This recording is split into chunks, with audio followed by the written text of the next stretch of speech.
There is a more elaborate paper, a long paper that we have prepared, the full text, which will be released. But I will only deal with the substantive issues in a summary of a statement I will read. Now, TPPA is not in our national interest.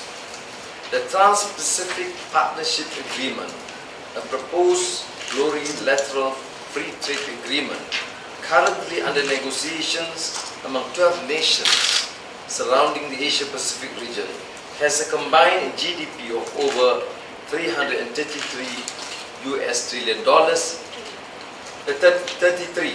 trillion, as at end 2012. Malaysia is a trading and FDI-reliant nation with a small domestic market and a GDP of less than 100th of the GDP of the total 12 Pacific Rim economies. At first glance, it appears as godsend to fast-track our ambition of becoming a developed high-income nation by 2020. Nonetheless, TPPA is not just a conventional FTA. It does not deal only with market access for goods and services, but also contains cross-cutting horizontal issues. This has a direct impact on our legal and judicial system, economic structures, and democratic institutions. Our national interest and sovereignty, therefore, is at stake. At present, the United States has FTAs with 6 of the TPP countries, including Singapore. It has clearly gone beyond trade in goods and services to encompass WTO issues. Keadilan views TPPA as an attempt by the United States to impose its brand of economic model of total free market, laissez-faire approach, deregulation, and small government. The glaring absence of China, South Korea, Taiwan, and Indonesia in the TPPA lends credence to this belief. It promotes primarily United States economic, business, and geopolitical interest. While some degree of confidentiality is not unexpected in any negotiation, the extent of secrecy in the TPPA is extremely worrying. Since the negotiations have been shrouded in secrecy, what we have learned so far regarding the content of all 29 chapters under the TPPA either came from leaked position papers of TPP countries or can be inferred by analyzing existing US FTAs. The truth is that negotiating protocols for such international agreements must adhere to accepted international standards, especially with regards to transparency and the democratic principle of ratification by the respective legislatures. Currently, we have a wide FTA framework through ASEAN and our own bilateral agreements that already include 9 out of the 12 TPP partners. This arrangement provides equal market access suitable to each signatory country's developmental stage and competitive capacity. In essence, it is both a free and fair trade agreement. Since Malaysia is the world's 17th largest trading nation, Keadilan would like to reiterate its commitment to any ongoing negotiations and principles of free and fair trade. However, we would prefer to err on the side of caution by withholding our support to the TPPA since we remain unconvinced that benefits will eventually outweigh the costs in the long run. There has been no full public disclosure of a comprehensive and thorough cost-benefit analysis undertaken by the Malaysian government. We must therefore view with caution, if not total disbelief, an assessment by the Peterson Institute for International Economics that Malaysia would be among the biggest winners under the TPPA. Apparently, would gain up to 41.7 billion ringgit in exports and 26.3 billion ringgit in gross national income per annum by 2025. Just to illustrate the point, although TPPA may theoretically give Malaysian companies access to the $500 billion in annual US government procurement market, the chunk of this market is for defense. This is exempt from the TPPA, while all 50 United States have the authority to determine their own procurement policy. Hence, there is no obligation to observe any United States FTAs. So where is the benefit?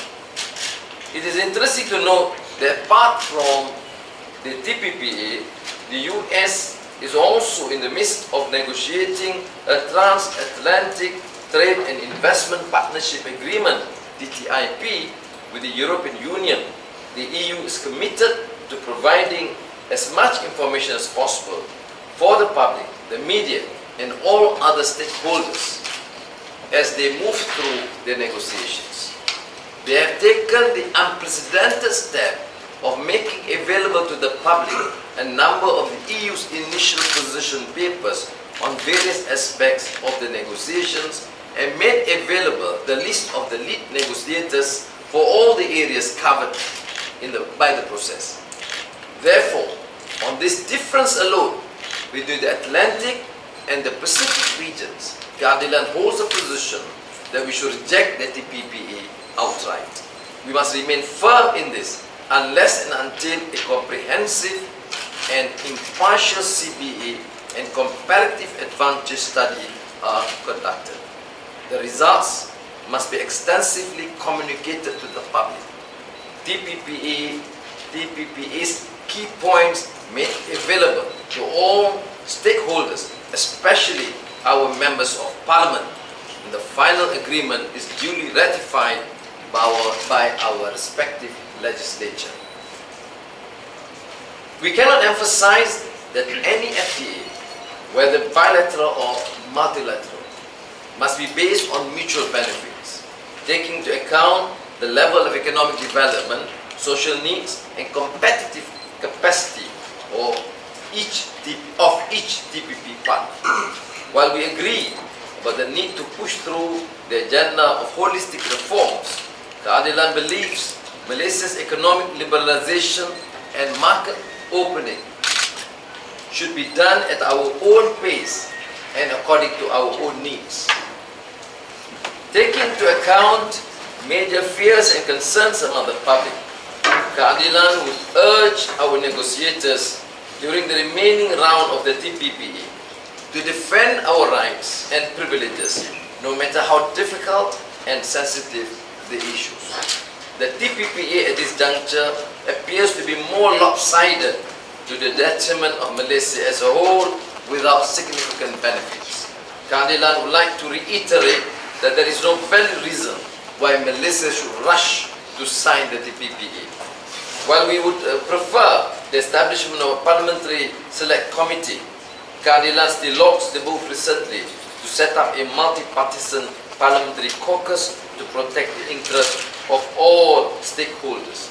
We hope that this parliamentary caucus will turn into a strong pressure group with the ability to exert due influence on cabinet decisions regarding TPPA. Keadilan is of the view that it would be more appropriate and ideal for Malaysia to focus on strengthening its regionalization efforts through the ASEAN Economic Community, which will come into force by 2015. Then, leveraging on a much powerful trade, investment and economic bloc, Malaysia would be in a better position to negotiate for preferential access to developed countries instead of undertaking negotiations individually in plurilateral FTAs. The real challenge for Malaysia is to enhance our competitive capacity with adequate social security networks.